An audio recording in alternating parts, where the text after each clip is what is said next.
I'm with Greg Curtis with the Good Earth Greenhouse, and well, today we're talking about butterflies, and a lot of people want to see some butterflies flying around their garden, and there are certain plants that will attract those butterflies, especially some of these brighter plants here. Yeah, Jeff, if we could zoom in for just a second. I just want to show it's all about how long the flower is, or the throat of the flower. So you want it about, you can see here on this one, what's that, maybe 1/4 inch to 1/2 inch. That's where the nectar is going to be, down in the bottom. So a lot of times people get these big old red flowers thinking it's going to work. So fine flowers like we have here, these are salvias. You're going to show a lantana in a second. Go ahead. If they got those throats are not that long, and that plant right there, just so you know, full sun is what we're talking about here this morning. That plant right there is probably going to double or triple in size. So know that when you're planting it. It's going to be about the size of a basketball. Going to bloom all summer long. Butterflies, hummingbirds, they're going to love it. What else? I don't know what else you got over there.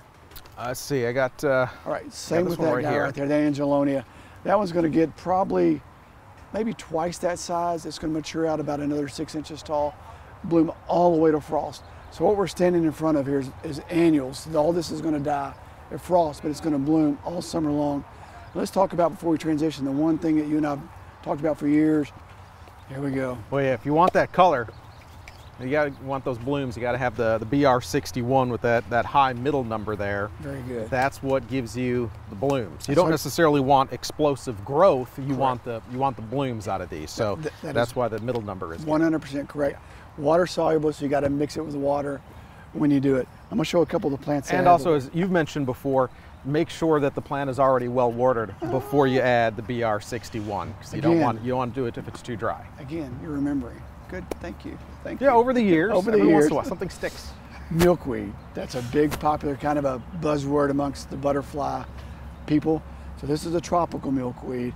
This is going to be a perennial milkweed, and you can see the difference in the two. This has been in this pot for, gosh, probably 45 days. Not going to grow quite as fast. This one's grow fast. Going to get the bloom later on, plus the monarch caterpillars. So if you're going to start a butterfly garden, come see us.